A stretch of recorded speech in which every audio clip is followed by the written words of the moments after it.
Heat up your frozen dinners, grab your TV tray, and settle in for another episode of the Plus Platoon, your podcast for all things Disney Plus, brought to you by Disney Plus fans.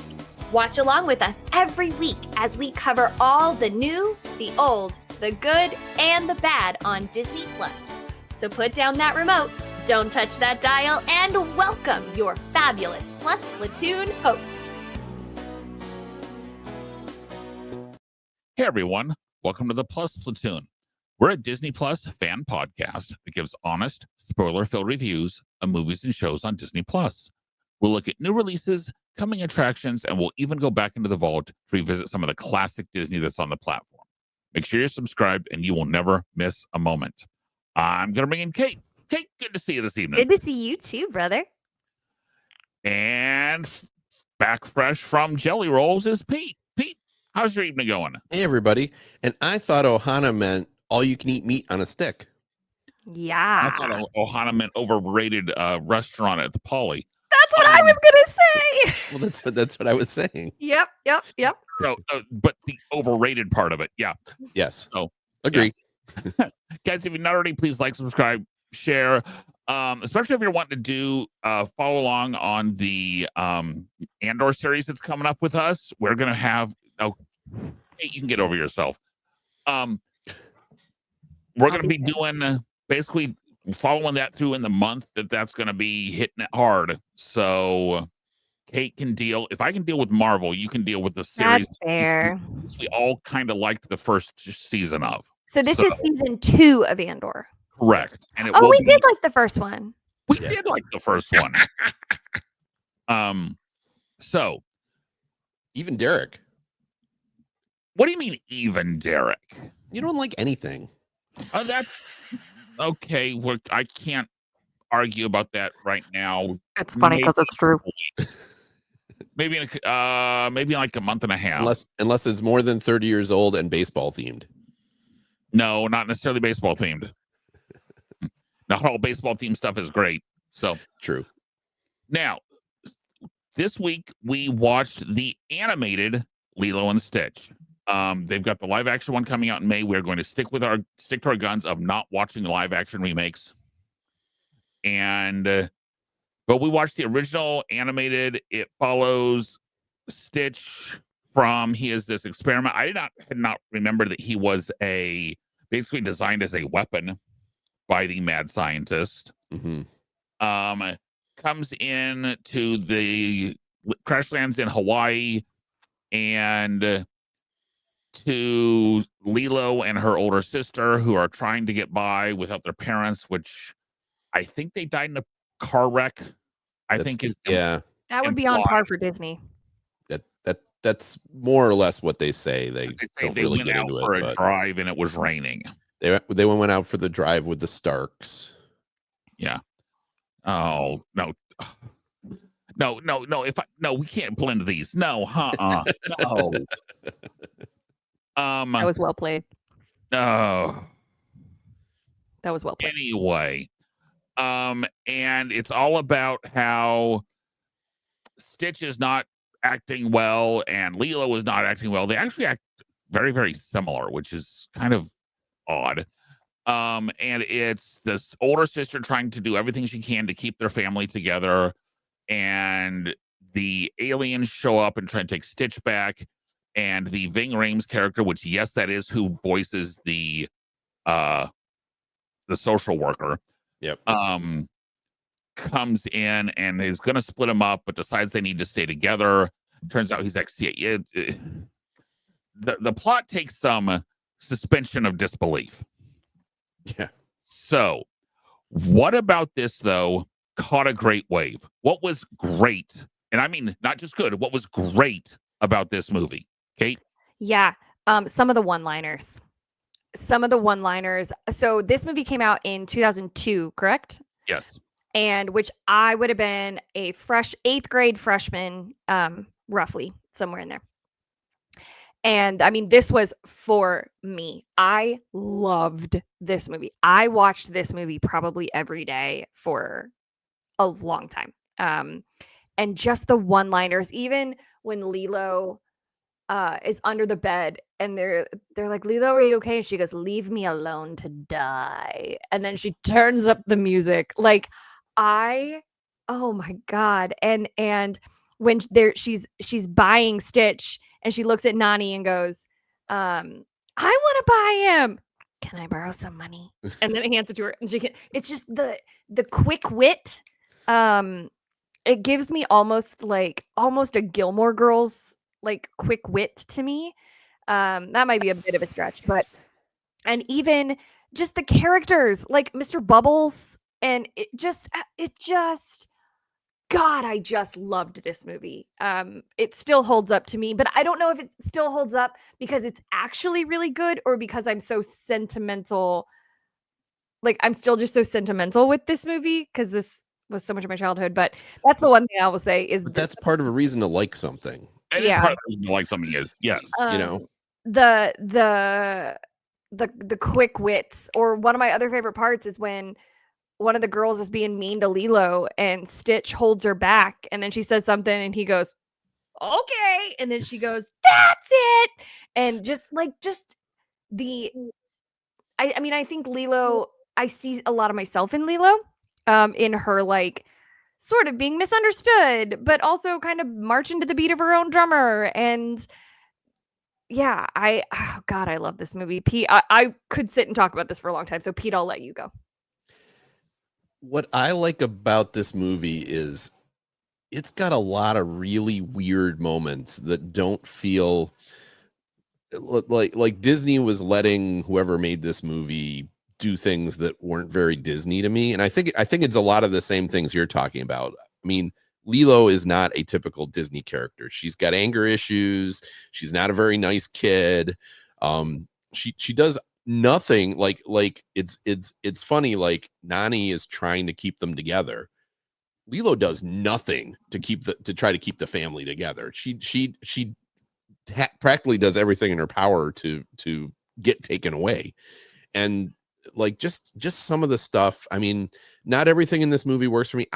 Unlike you, I have kind of the opposite with this movie in that, I was already in my 30s when it came out, and I didn't see it when it first came out. That was right around the time, it was a year before our daughter was born, but I wasn't seeing every Disney movie at that point. So I probably first saw it 5 or 6 years, I know, sometime after it came out, when our daughter was a little older, and I've still probably only seen it. This might be my third viewing.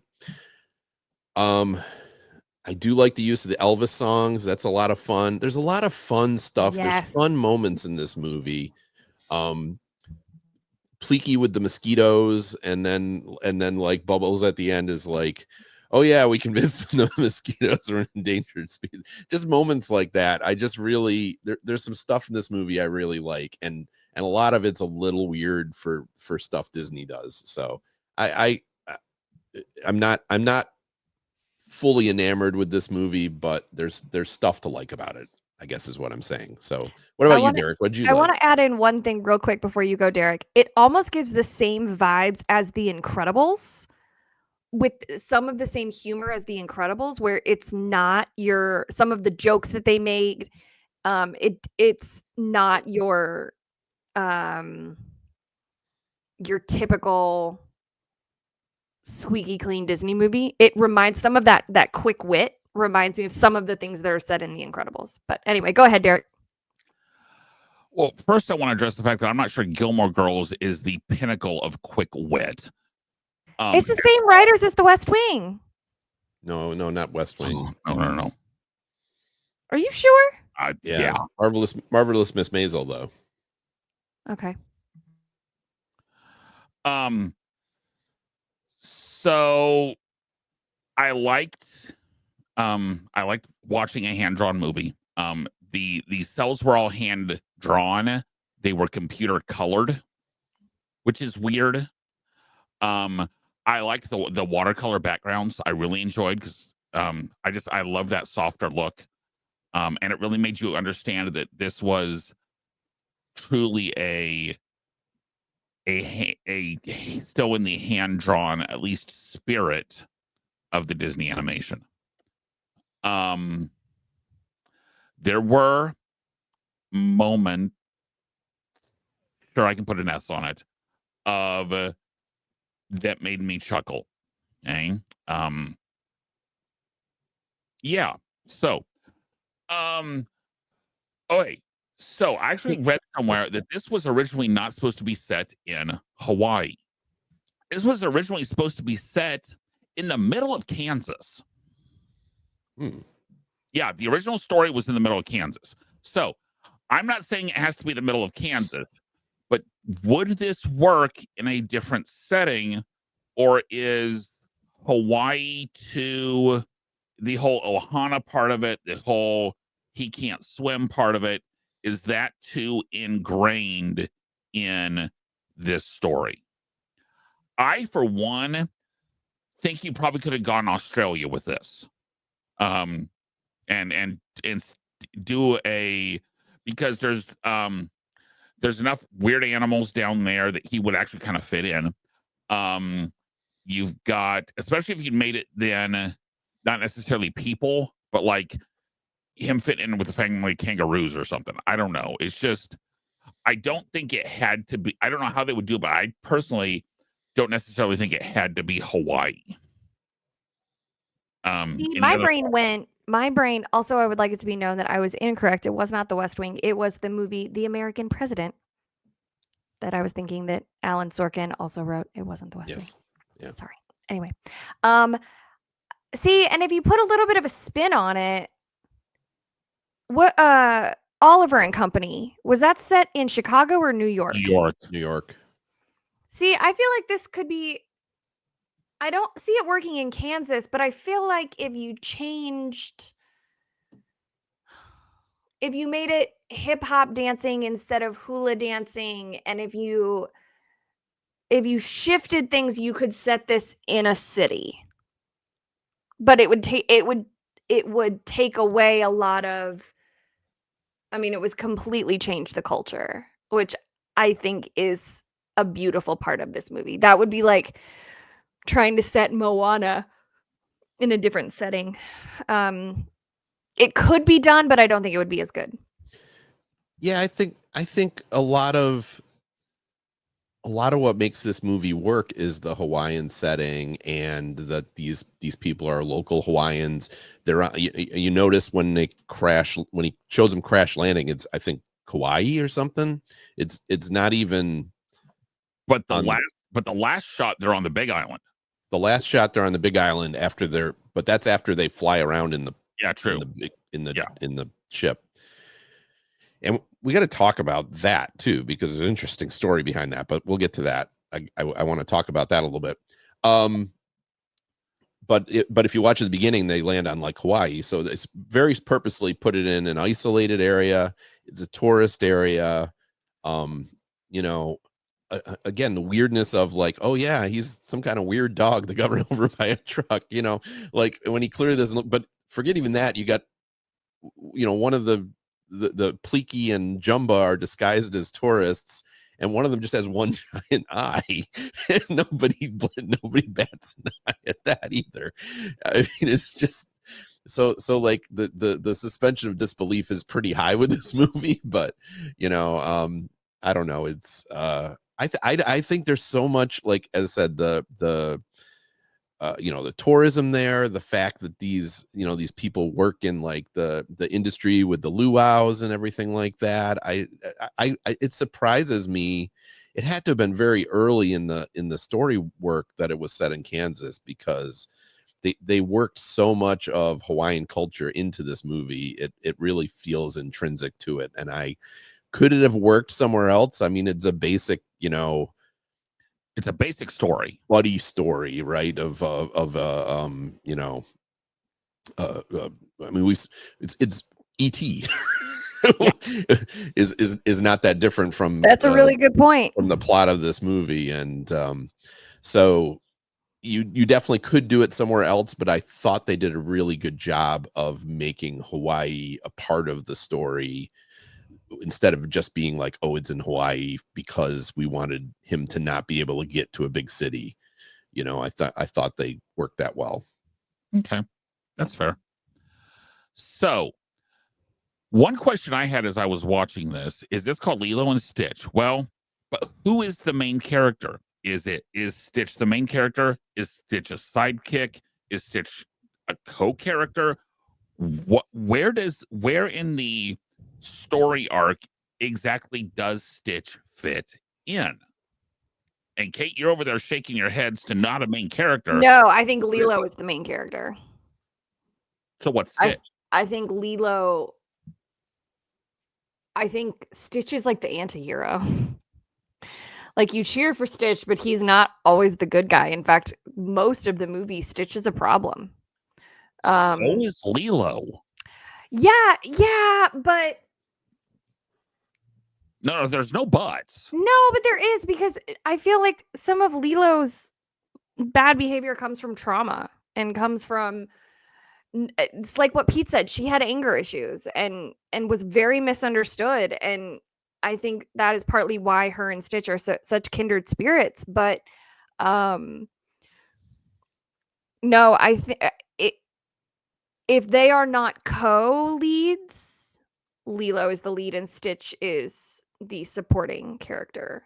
But I like how you put co. So I think I might change my answer and say they're co. Pete, what do you think? That's what I was going to say. It's I think in Hollywood they call it a two-hander, right? You got two main characters in your story. What? No, Am I using that wrong? No. You have something to say? Oh, No. Just go ahead, Pete. Keep going, Pete. I literally had something caught in my throat, so there was no message there. Oh, sorry. Yeah, no, I think that this is really two main characters. Both characters go through an arc throughout the story. I actually think Stitch's arc is a little bigger because really initially when we're introduced to Stitch, he's just this agent of chaos, and he actually grows a little more than she does. I mean, I think they both do. They, as Kate said, they're both have anger issues, right? And they're both not really knowing how to fit in and things like that. But I think Lilo is the one that shows Stitch what's possible, and clearly, even though he's a creature that's designed to do damage, he still is able to learn and function and everything. And so I think it's a co-leads. I think it really is Lilo and Stitch. Okay. What about you, Derek? I was gonna go more, for the most part, the comic relief sidekick. The the one who, yes, he has his story arc, but I would almost make an argument for the sister to be your primary character because of everything and Lilo and Stitch are just the chaos agents. So, I mean, yes, it's not on her. Does not completely focus on her, but she's the one that goes through the most. So she's definitely like the best like the best person in the bunch, right? As a and the most real person, right? I mean, she seems like she's really trying. As I say, you look at that movie and you kind of think, well, Lilo is like this kid's got some problems, but she's like actually like pushing. She's actually creating problems. She's stopping her sister from getting a job or from keeping a job. She's, she runs away from school. Her sister tells her to stay home. She runs away from home. I mean, so she's making Nani's life more difficult to try and keep her. And, it's a, I don't know, it's a tough situation. I mean, but I still would say that Nani is a side character more than a main character, because I would agree with that. I would say, yes, she is a side character, but she's the one that I actually found myself like caring about and hoping that things went best for her. Oh yeah, for sure. I will say I see a lot of similarities in being raised by a single mom, even though Nani is her sister, not her mom. And maybe that's partly why I like this movie so much, is because I see a lot of like things that my mom and I went through, like go to your room, I'm already in my room, like just I thought that was just just like having things. daughters. What? I thought that was just having daughters. That's what my wife's telling me. I mean, yes, but yeah. Anyway, So okay. There was less F-bombs than an actual daughter, though. oh, I didn't say that around my mama. Lilo's Oh, young. Lilo's still young. oh. So That's true. She didn't do that young. did we ever actually get an age guess on Lilo? Did we ever figure out how old she is? I was guessing like 5. I guess I I always put her thought in she was elementary school. I was thinking like kindergarten. So 5 or 6. 5 or 6th 6. grade. I thought she was I thought she was more like 8. Okay. But I Maybe like don't second think grade. it's certainly not defined in this movie. I mean, Yeah. there's actually a lot of other Lilo and Stitch stuff. Yes, there is. We will not be following up with those. No. Okay. So if that's what we've talked about, some stuff that we've liked, we talked about some stuff that works, didn't necessarily work. What should have been left behind? What was not what should not have been included in the Ohana of this movie? And I'm going to start on this one. This was not a funny movie. This was a sad movie. It was heavy. This is not a relaxing go enjoy. To me, this is one of those, it really feels like this is one of those, the movies where they put all of the funny parts in the trailers Yeah. to get people to watch the movie. Yeah. All of the funny Stitch parts are in the trailers. So it's a case of just, it's not a movie you want to just sit down, at least as an adult, just sit down and go, oh, I'm going to, watch a Disney movie for a good time, watch a Disney movie for a nice, relaxing time. That's not this to me. So that's an issue. Pete? I disagree with that. I think there's quite a bit of humor in it. I think not all of it is humorous, certainly. But I think like all the stuff with Jumba and Pleaky for the most part is funny. The stuff that works the poorest for me is like the actiony stuff. Including apparently the spaceship chase. Well, actually the beginning of the movie, the first like 10 minutes of the movie and the last 10 minutes of the movie are my least favorite parts of the movie. So yeah, the action stuff, it doesn't work that well for me. That the end, okay, I get it. We got to have Stitch realize that he loves Lilo and he's got to rescue her and everything. But it always like, it never really made any sense that like this guy's going to capture. I mean, he's going to think he has Lilo and Stitch, and then Stitch is going to get out. He's not going to notice this. And he's going to keep going with Lilo. I mean, right. Yeah. A lot of it doesn't make sense. But so I really, as I said, I like, it's a rare movie that I like the middle part the best. When Lilo and when Lilo finds Stitch, like it takes a little. I mean, I get you got to set up the characters, so I do not like, as I said, the whole first act, not act, but the first section in space. I'd say the first act with him escaping. Yeah, I feel like that feels like a different movie to me almost, and not one I really care for. So I don't know. That part I don't really care for, particularly the beginning. But even like when Jumba comes in and he's like blowing up her house and everything like that, I'm like, I don't really want this movie where this little kid is in danger. By the way, I looked it up. You guys are right. She is 6. Oh, cool. So I don't really like this, this sequence where this little 6-year-old is getting thrown around and yeah. And it has heavy parts for sure. Yeah. And the whole where she was going to be taken. She was literally in the car to be taken away from her sister. Well, I'm okay with that in that. I mean, that's an emotional moment and you're trying to, I mean, the best Disney movies, you know, Walt would always say it. You got to have a little sadness with your joy or whatever. I think I was okay with that because it doesn't last very long. You know, it's not like true. 2 minutes. but just some of the, as I said, some of the action stuff just didn't work as well for me. Okay. So what about you, Kate? I will say, did either of you do Stitch's Great Escape, the ride at Magic Kingdom? That should have been left behind. You never did it, Derek? No. It was terrifying.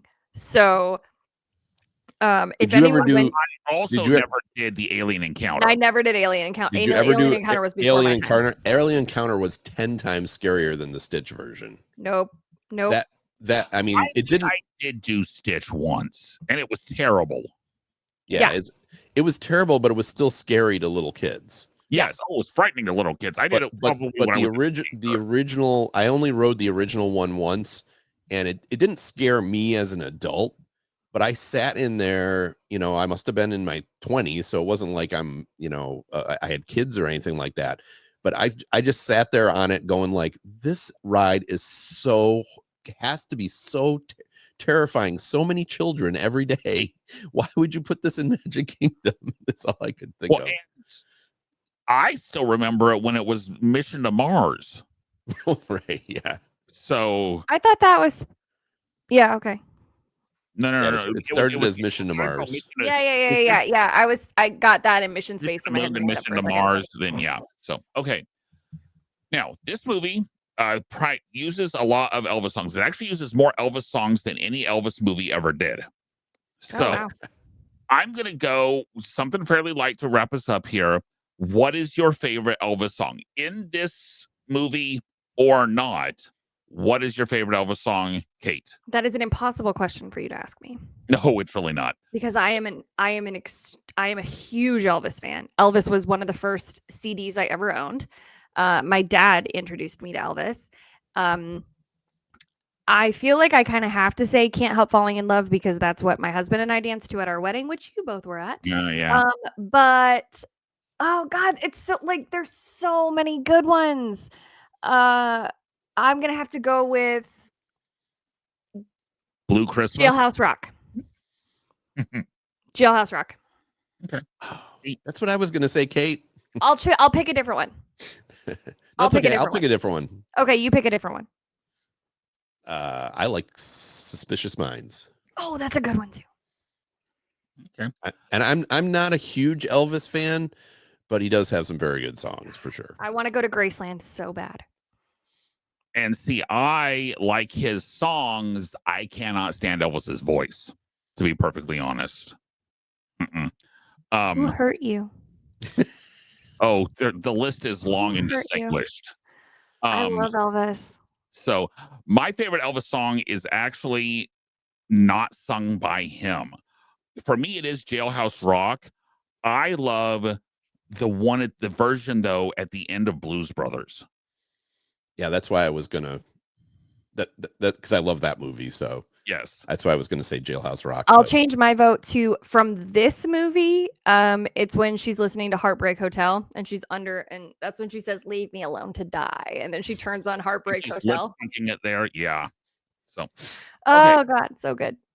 As we always do, we do cups of pixie dust. Oh, go ahead, Pete. Okay, there's two things we have to bring up. There was two changes to this movie that were done. One before release, one after release that are worth talking about. I don't know if you noticed the post-release one. So there's a point where Lilo is hiding from Nani in the house, and she's like hiding behind like a pizza box that's propped up on a cabinet. Yes. It was originally an oven. She was it was a dryer. It was because it's right next to the washer. She was hiding in the dryer, and when they released the movie, like they got a lot of complaints that like, oh, you don't want to encourage kids to hide in the dryer. So it's now it's like a pizza box propped up on a thing. And it's like I missed that. Yeah, I forgot. Can confirm that 21-year-old me did fit into a dryer because someone bet me $10 I wouldn't do it. Oh wow! And I did it. There's photo evidence. How many cycles did you go through? You're hilarious. Mm-hmm. Explains a lot. Yeah. The other thing is, no, when did this movie come out? 2002, right? Yeah. Oh, yeah. I forgot this one too. The original ending to this movie is they steal a jumbo jet and they're flying after I forget the Manta or whatever his name is. They're actually flying in a jumbo jet, but because of 9/11, they were like, oh my God, we can't have a plane crash in this movie. That's right why after the 9/11 became so much bigger. Right. So what they actually did is they animated over the plane with the spaceship. That's why there's that's why it's a spaceship with the huge and it's all and everything. Yeah. And it's all CGI, but they basically animated over it. You can actually go out and find on like the internet, you can find the scenes with a plane. But if you watch the scenes like inside, like they show Pleaky sitting in like what looks like a plane seat. Yeah. Because some things they really like couldn't change. So some things in it, if you look at the interior, still look like a plane, but it's kind of interesting knowing the history behind the movie that they actually like reanimated the last section of the movie because of 9/11. I have probably seen this movie 300 times and I did not know any of that. That's wild. Yeah. See what happens when you get a couple old Disney geeks on. No, this is what happens when the internet is active and alive and well now. The more you know. Yeah. Okay. So, as we normally do, we do cups of pixie dust out of 5. I have a feeling I know what her vote's going to be, but it'll be interesting to see what two of us. So, Kate, cups of pixie dust out of 5. I'm going to give it a 3.5. I thought you were going to go higher, to be honest. Yeah, okay. So I wasn't going to. You never should let us influence you. No, you didn't. So a lot of you who have been listening to our podcast for ever since we started it know that I used to work for Disney. I was unfortunately laid off with COVID. And while a lot of movies and quotes and soundtracks and stuff like that didn't really affect me, this one did, because when you work for Disney, they preach Ohana. Ohana means family. And it's true. Like, you are a part of the family. And so this movie has changed a little bit, but I don't think it's this movie's fault. It's just kind of the memories that it brings up for me of working for the company. And like, I probably won't actively go rewatch this one. I used to watch it all the time. But now this movie also brings up some painful memories. So, and I can't give something a 4 if I won't actively be like, yes, I am going to rewatch it. That's fair. Maybe if I have kids, and again, that's not really this movie's fault. There's so much great about this movie. I could probably give it a 4, but I'm gonna stick with a 3.5, which is still a really good. That's higher than I usually rank things. So, yeah, and I think that's just because I probably won't go rewatch this one. Even though it does have some good memories, it also has some painful memories attached to it because of working for the company, and it makes me miss my time with Disney. So, yeah, that's kind of the way that both of you just looked at me. The way both of you went. We both thought you were going to rate it higher. Well, yeah, because you literally spent the last 30 minutes saying, I love this movie. I love this movie. I do. I'm going to give it a 3.5. And no, I don't have anything super negative to say. It's kitschy. It's a kids movie. I loved it. It's got some great one-liners, but you're right. There is a lot of trauma in this movie. This is not, if you want to go sit and laugh, go watch The Incredibles. There are other movies that you can just laugh your way through. This isn't really one of them. And maybe part of the reason that I resonated with this movie is because I had trauma as a child. So as I was watching this and as I dissect it, I'm like, oh, I probably need to talk to my therapist again. So, like, we're doing great. So yeah, 3.5 for me. No, I'm sure there's a lot of kids that I honestly could picture, like, if I was of the right age, that this movie, that I was in 8th grade when this movie came out, I could, because I said it's a little bit of a weird movie, and I liked weird when I was a kid. So when he was a kid. what? Just when he was a I kid. still like weird. I'm not denying it. So actually, I'm gonna, even though I'm not a huge fan of this movie, I'm gonna give it a 3. I'm entertained by it. I don't mind watching it. I said I've seen, now I've seen it like 3 times. Is it something I'm gonna gravitate to? Probably not. But if my daughter said, in 6 months, she was like, "Oh, let's watch Lilo and Stitch," I'd be like, "Yeah, sure." So I'm gonna give it a 3. I'm going with a 2. It's not trust me, and it's a high 2, but I can't give it a 2.5 because there's stuff we've rated recently that I've rated a 2.5 that I would watch before I would much rather watch than this. Name 2. Name 2 of them. Cinderella and Rookie of the Year. I gave You both of would those rather watch Cinderella than Lilo and Stitch? very much. Very much. Pete, would you rather watch Cinderella than I wouldn't. I'd watch Lilo and Stitch before Cinderella. No, I think I would choose. I don't. I probably gave Cinderella also a 3 and a half. What? You gave Cinderella 3.5. Oh, what did I give it? 3.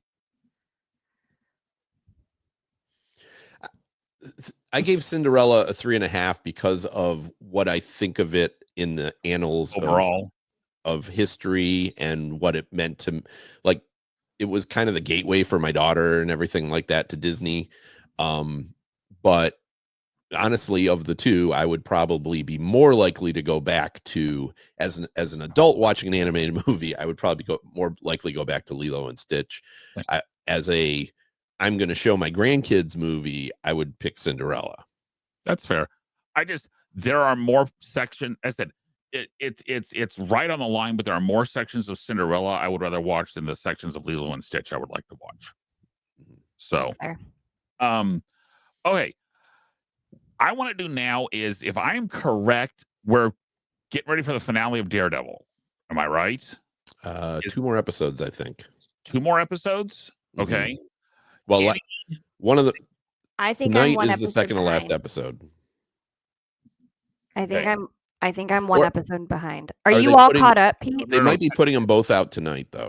No, I think tonight's one, and I think next week is the finale. Okay. So we will talk about Daredevil in 2 weeks. But I didn't know if there was any updates, anything you wanted to mention this, because I'm not watching Daredevil. Sure. So, let me look. I don't think, Pete, has there been any 2 drops since you and I were talking about it? Since you and I were texting? Okay. It's so good. If you are a Marvel fan, especially if you are deep in the lore, the Easter eggs that they drop are great. Well, if you were a fan of the original series, I would think that you would like this. As I said, to me, it's not as violent. Oh no, there's 2 that I haven't seen. 7 and 8 have dropped. 8 just dropped today. Tonight. Oh, okay.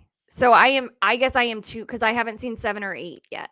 Yeah, I mean, I'm technically 1 behind because I haven't seen the episode that dropped 40 minutes ago. Yeah. Okay. We've been recording this, an episode dropped. Yeah. So. It dropped at 9:00. So 8 is that the final episode? No, there's 9. Copy that. Okay. Great. Episode 7 doesn't have anything earth-shattering happen in it. So okay. Cool. Yeah, I would just give me a chance to talk about it a little bit if you guys wanted to. So I mean, it's and I know I've said this, in my opinion, Wilson Fisk is the epitome of the perfect villain. The way it's the writing. It's, in my mind, what makes you have a great villain when you can make me empathize with you.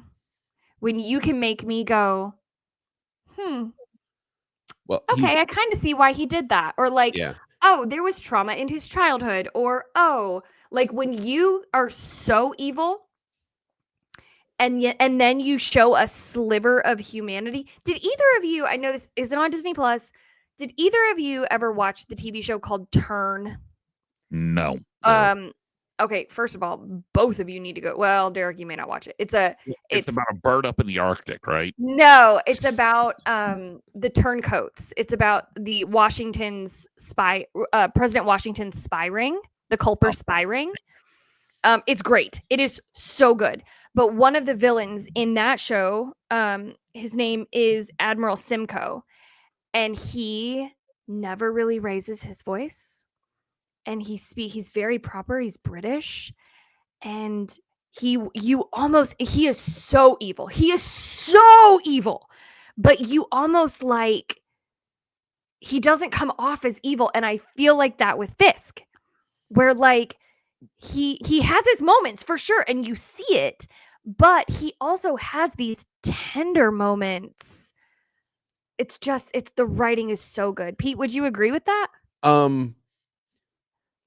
Well, I think to me, what's interesting about Fisk is he's like believably human, even though he's he's a really bad man. And I mean, he's very violent and he's prone to rage, and that I think that's what makes him scary, is that he's like he can be very calm and he can be very responsive, and then he goes off in a rage, and it connects him to Daredevil, because Daredevil has the same issue. Matt Murdock has the same issue. He has basically rage issues. The only slight difference is that Murdock doesn't kill people. See, and like in my opinion, Thanos also a fantastic villain, because Thanos, and maybe it's not even that he makes you, it's that they show, how did you just word it, Pete? They show the humanity? Is that how you worded it? Yeah. Well, but as I said, I mean, Thanos is a great villain too, but he's not a real world villain, right? Right. Fisk, you could completely believe that there's some dude in New York City running things that is Wilson Fisk. Yeah. He has no superpowers. I mean, he wears a suit that has a what do you call it? Like a armor, bulletproof armor or whatever. So, if someone tries to stab him, they can't stab him, but that's only because of the suit. Yeah. But Go ahead, Derek. I know I've asked this before. Is this before or after Echo? This is after Echo. Okay. So when he was shot, we all figured he wasn't really dead. So cool. Okay. Yeah. Right. He was shot in the eye in the Echo series. He was like healing, but he was in that series, and then in this series he's pretty much healed up. Still not quite sure how he can run for mayor after being a convicted felon. And we're not going to get into those kind of politics right now. But Kate, what have we got for Disney Plus news? We just have one thing for Disney Plus news that I'm actually really excited about. The short documentary, Not Just a Goof, has premiered on Disney Plus. It's a look back on the making of a Goofy movie. I haven't watched it yet, but I will be. I have watched sections of it because they put sections of it out on YouTube, and it's kind of fun. I mean, it's obviously super staged and that kind of stuff, but they have like the original voices come out, and the guy who did the voice of Goofy still does the voice of Goofy for all the Disney stuff. So it's been Pinto Colvig and then this guy. So, or there were a couple in between there. But Bill Farmer? Is that who it is? Yeah. And I thought, Bill Farmer. And I thought it was interesting as far as how he actually went back and listened to the Pinto Colvig way of he talks about how he did how he got the laugh, and how it's actually like a 3-part laugh series, three sound laugh, and it's so I thought interesting. Okay, next week we are doing a little behind the scenes movie before we actually watch the movies. We're going to watch Walt and El Grupo. This follows Walt Disney and his crew of artists as they went to South America just after World War II, I believe, or even during. I think it was still during. Yeah. But and how they did the research for Saludos Amigos and the Three Caballeros. So this next week will be a documentary, and then in about a month and a half after Andor, we will watch Saludos Amigos and Three Caballeros. So this is kind of I kind of call it a prequel this is more the making of. Yeah. Before we actually get to. Have either of you seen this before? I think I have watched like a little bit of it, but I do like early in Disney Plus land, but I have not watched it in years. Yeah. So I don't think so. So this movie to me makes those movies better because they actually aren't very good. There's sequences in them that are pretty good, but as a whole, they're not very good. But it's very interesting. It's very interesting to watch this and then watch those and see why they were made and everything like that. And this is a very interesting. It's an interesting movie. I think it is. So I'm glad we're doing this. I've been kind of saying for a while. We do a lot of Disney documentaries, and I think this isn't. It's maybe not the best one, but it's interesting. And it is as long as the other two put together. This is an hour 47. So yeah. Oh, wait. But you get, and the other nice thing about this is you get some time with some of his artists as well. So you get to meet like Mary Blair and some of the other artists that were eventually became more well known and things like that for Disneyland. But yeah. So okay, guys. I said we kind of have through the middle of May kind of blocked out, especially with the Andor taking up 4 weeks of our time. But if you have suggestions, please email us at plusplatoon@gmail.com. Message us Facebook, Instagram, Twitter, YouTube, anywhere. We will answer all of your messages, even if it's to say, no, that's not something we really want to do. But I don't think I've ever actually said no to anyone. I've just kind of wanted more information, and then we've kind of discussed it out. So, and if you want to be on the show to discuss something, let us know. We love having guest stars.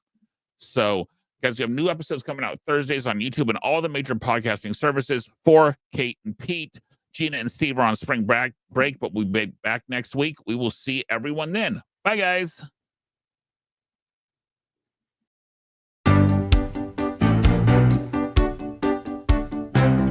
Thanks for watching this week's episode of the Plus Platoon.